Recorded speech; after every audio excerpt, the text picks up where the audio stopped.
Previously on Ready to Die. And as a side note, can I talk to my Rick fans out there for just a second? Listen, I know that Ramones are the basic Rick silhouette. We all know. I know they're popular. I know that we all hate that they're popular. But come on, Ramones are great. They're a great style. They work with everything. There's a reason why they're popular. Let people have their fun. Listen, you can have your Kiss Hills and your Geth Runners and your Geos and everything in between. We all love those too. They're super sick. However, let people enjoy Ramones. Okay, rant over. Whew. Greetings and salutations from beautiful West Palm Beach, Florida. Burn, burn, burn, burn. Welcome back to my channel. Today, we're gonna be doing something a little bit different. You see, in my previous video, the one about the pants and the shoe combinations, I went on a little bit of a rant about Rick Owens' Ramones. Well, not necessarily the shoes themselves, but a little concept I think we're all familiar with, and that's gatekeeping. Now, since my channel was kind of viewed through the lens of fashion, particularly men's fashion, I kind of want to keep the focus on fashion, though gatekeeping is applicable throughout many different things, mostly associated with things in pop culture. So enough ranting and rambling from me, let's talk about it. The term gatekeeping was originally coined in 1943 by this guy, social psychologist Kurt Lewin. Lewin initially described it as the process in which news and mass media organizations disseminated the vast amounts of information provided to them on a daily basis. They would then decide what was worthy to be reported in the limited space on their pages. Lewin considered these the original gatekeepers, a handful of professionals who were responsible for deciding what information was the most important for the masses to consume. Fast forward a few decades and we witnessed the rise of the internet and subsequently the rise of social media forums. As a direct result, information was democratized and spread throughout the masses. Those masses started splintering off into niche groups that shared similar hobbies and interests, which in turn led to gatekeeping evolving into what we see today. Well, this isn't entirely true. You see, the way we define gatekeeping in the modern age has actually been going on for a lot longer than you think. For example, when I was growing up in Urbanwear such as Sean John and Fat Farm, which I know I'm probably dating myself here a little bit, were coming into prominence, the fashion world actively sought to keep them out. During the late 90s and the early aughts, the fashion industry looked very different than today. Runways were still filled with dramatic and artistic pieces, while contemporary stock lists still packed their men's racks with polos, button-downs, and chinos. When hip-hop first started invading fashion on a global level, it insisted on breaking all the long-established rules. The streets wanted their jeans 2 to 3 sizes larger and nothing but t-shirts, only swapping them out for collared shirts when the occasion called for it, kind of like going to the club. It was casual, cool, and reflected the shift in culture that we see today in both runways and the streets nearly 30 years later. Now, do you think that the fashion industry would allow the emerging counterculture to invade without dropping the proverbial gate? Hell no. The industry spent the first few years of this emerging trend trying its hardest to keep these emerging brands out of the conversation. Urbanwear and its more refined sibling streetwear was just an unstoppable juggernaut that could not be contained. If you look at just about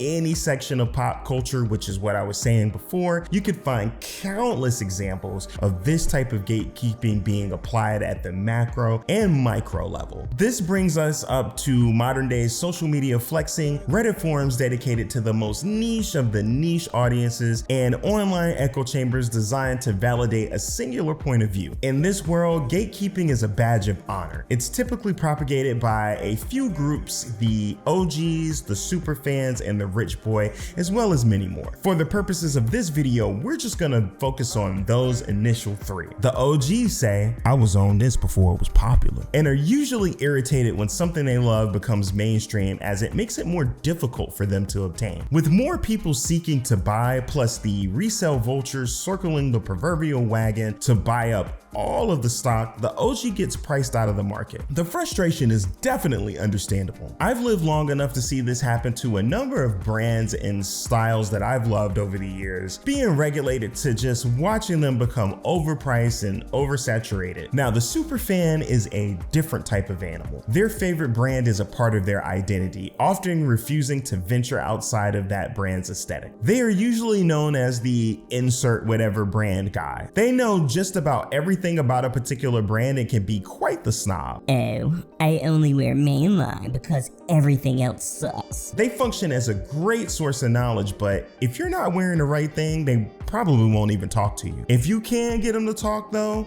they won't shut up about their love for their favorite brand and how authentic their appreciation is, unlike everyone else. The rich boy comes in a few different varieties, but generally speaking, they can be super fans, hype beast, or completely clueless and only follow trends. Their unlimited resources put them in the optimal position as they are able to catch up to whatever is dominating the moment faster than anyone else. This can often lead to false bravado, not predicated on any true passion, but from the sheer volume of stuff they have access to. So let's talk a little bit about the impact of gatekeeping on fashion and fashion communities specifically. Gatekeeping in its modern form is considered mostly negatives for reasons we will discuss in a moment, but I personally don't think that is entirely true. It can have positive effects like keeping the more toxic voices out of the fandom in an attempt to create a safe space. Design trends themselves are a form of gatekeeping, as a few talented designers and tastemakers dwindle down our choices like the old news editors for which the term was coined. I personally think there's a lot of value in that, as there are some objectively bad designs out there. Gatekeeping also has the potential to create safe spaces for OGs, superfans, and newcomers alike to convene and share their love for a particular brand or style, exchanging knowledge and growing together. However, gatekeeping often leads to something a bit more sinister. Arguments drawn out over several Twitter and Reddit threads, bullying and harassment, and just general displeasure for something as simple as a product. I personally believe that this comes down to one thing and something I mentioned earlier: identity. You see, we as humans are always looking for our identity, our thing, something that makes us feel valuable. Far too often in fashion, when we get that first hit of fashion dopamine, it's infectious. The compliments, the kudos for getting a product you yourself didn't create, the hours you spent learning each and every obscure fact about a designer or a product so you can smugly correct anyone who so much as pronounces a name wrong, and that's valuable. You've got to protect that value at all cost. You have to defend it. You can't let it become mainstream. That dude's a lame. He's not even rocking it right. And you can't have that. Your identity loses value, and you cannot have that. You've invested too much time, too much money to be that guy. So you become the gatekeeper. I think the fact that everyone starts somewhere always gets lost a little bit in these conversations. There are a lot of things that you're born with, but a favorite brand, style, or piece is most certainly not one of them. None of us are. We all discover it somewhere through experimentation, inspiration from others, and the general machine that is fashion. You found your thing. That's the value.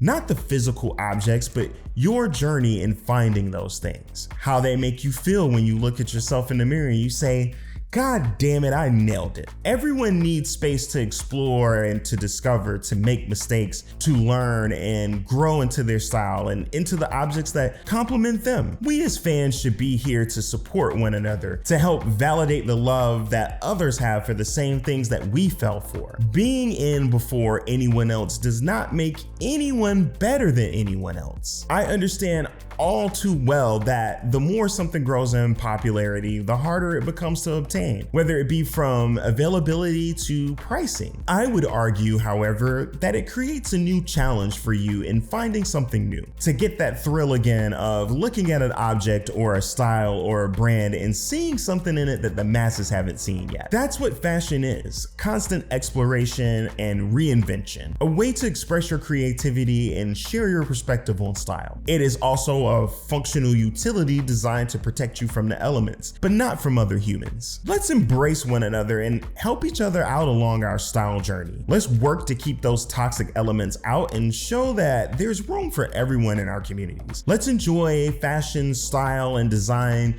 together. Well, here we are at the end, my friends. I know this is a little bit different than my regular content, but it's something that's been on my mind for a while. I hope this video helps to bring us all a little closer together, not only in this vast world of fashion, but also in pop culture as a whole. If y'all enjoyed this video, please let me know down there in the comments. If you want to see more videos like in this style, let me know down in the comments. That's the way to reach me. Hit me up there. You can also follow me on Instagram. You know what I'm saying? See that guiding light right there telling you to click on, well, you can't really click on this, but telling you to go right over here, type that into your browser, hit me up on the Grizzam, send me a message, let me know you like this video, let me know what it is. And if you really banging with my content, you know what I'm saying, do your boy a favor, hit that like button on this video right here, hit that little subscribe, that little box that say subscribe, hit that right there. And if you feeling frisky, hit them notification buttons. You know what I'm saying? You never know when your boy gonna drop a video. I don't got no schedule. I just do it when I got time. And I had time today, cuz